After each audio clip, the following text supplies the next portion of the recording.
What's up, Meta Nerds? This video is all about the NB-1S Naboo Royal Bomber.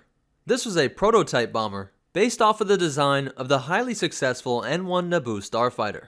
It was still produced by Theed Palace Space Vessel Engineering Corps, with Nubius star drives creating the 5 sublight engines, but this ship did not have a hyperdrive. The top speed of the NB-1S is unknown, as well as the cost, but it did come with deflector shields, which helped to protect its relatively large payload.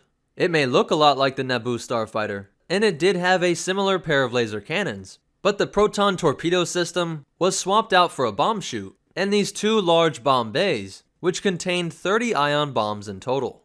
This is pretty good for Naboo's first attempt at a bomber, considering that the much more militaristic Empire's equivalent, the TIE bomber, had a somewhat equivalent payload of 64 thermal detonators. It would be crewed by a single pilot and an astromech, just like its N1 brother. This greatly reduced the time required to train pilots for this prototype bomber, as it was first used by the Royal Security Forces on testing areas of Naboo before being applied to Trade Federation forces. Its laser cannons were great for fending off starfighters, and its payload could be used to take out AATs and MTTs, but it could also punch a hole in the larger capital ships like the Lucrehulk. At 20 meters or 66 feet long, it was nearly twice the length of the N1, and with a wingspan of 14.6 meters, or 48 feet, it was as wide as 1.5 armored assault tanks, and with a height of 2.8 meters, or 9 feet, it was the same height as an extra tall Wookiee. This ship excelled during the invasion of Naboo in 32 BBY, where we know of at least one pilot, by the name of Lieutenant Gavin Sykes, was able to take out a Trade Federation convoy with an ion bombing run.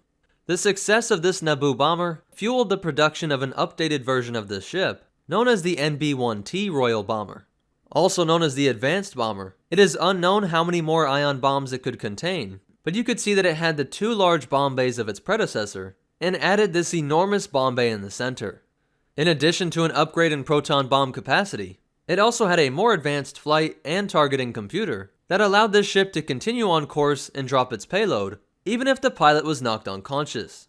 This was a crucial design element that was intended to prevent accidental destruction of the environment, one of the biggest fears of the Royal Forces when sending bombers to eliminate targets on its own world. So that's it for the NB-1S and N1T, and the only behind the scenes facts is that these ships were introduced in the video game Star Wars Episode 1 Battle for Naboo and Galactic Battlegrounds. So that's it for the Naboo bomber. If you liked it, go ahead and hit that like button, and if you want to check out our social media, or ways that you can help support this channel, be sure to check out the description down below. If you want to see more, be sure to hit that subscribe button and hit the bell icon so that you get notifications. But more important than all that, remember, even pacifists can make a great bomber with proper motivation, and the Force will be with you, always.